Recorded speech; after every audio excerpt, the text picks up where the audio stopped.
Ya, bismillahirrahmanirrahim. Assalamualaikum warahmatullahi wabarakatuh. Saya Dwi Atika Safitri dari perwakilan kelompok 3 yang beranggotakan saya sendiri, Dwi Atika Safitri, dan juga Azhar Azaria Wulandari, Farafizah Rosadi, dan Fitrianingsih. Saya akan menjelaskan sedikit tentang materi sekitar kami tentang mata kuliah ODS dengan judul Monitoring TTV, Penilaian Alert Score, dan juga Penilaian PACE.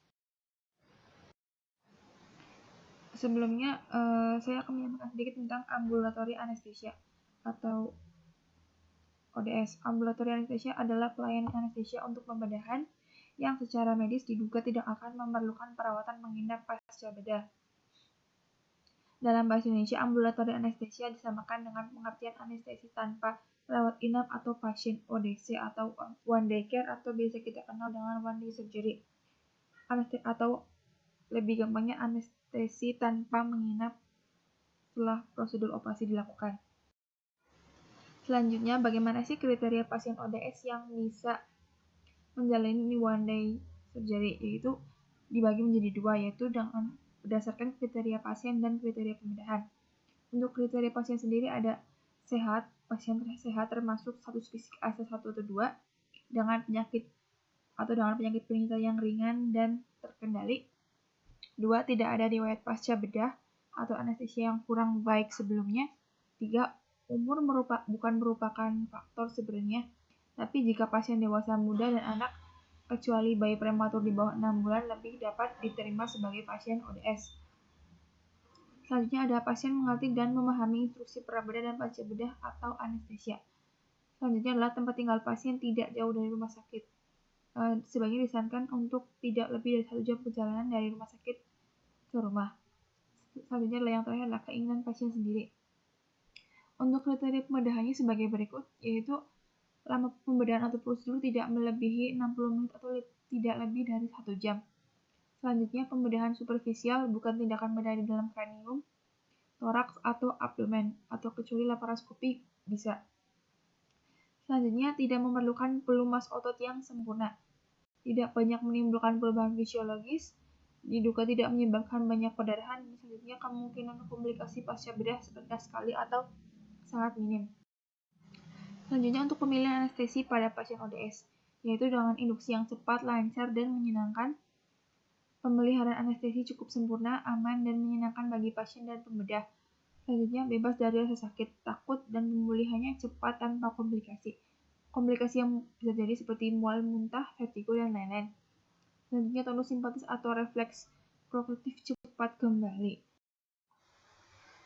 Selanjutnya untuk monitoring TTV yaitu yang perlu kita monitoring selama menjalani prosedur anestesi seharinya adalah memantau pernapasan seperti tanda-tanda sumbatan jalan napas berbunyi, retraksi otot dada, napas paradoksal. Tanda-tanda depresi pernapasan bisa berubah napas dangkal sekali.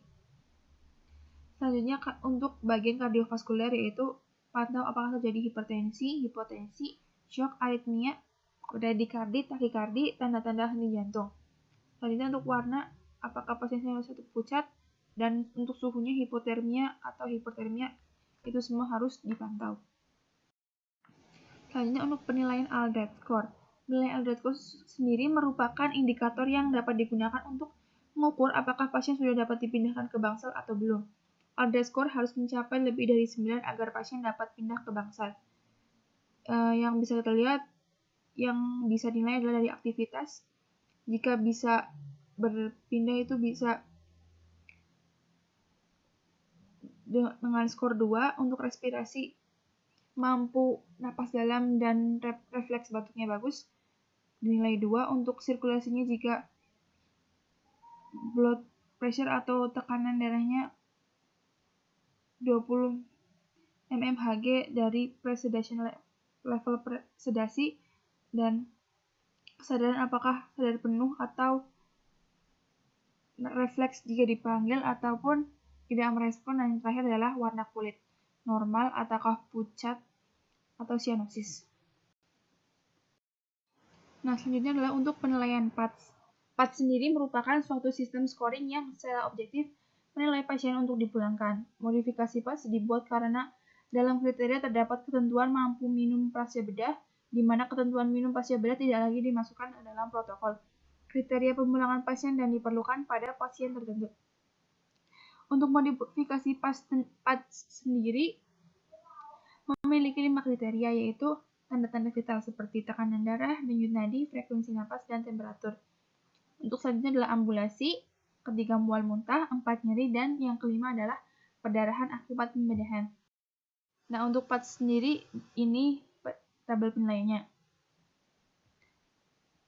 Yang bisa kita lihat yaitu ada vital sign, aktivitas dan status mental, nyeri, mual dan muntah, perdarahan operasi, intake dan output. Ya, 5 kriteria untuk penilaian PADS. Jika skor PADS 10 atau lebih dari 9, pasien dapat dipulangkan. Ya, sekian dari saya.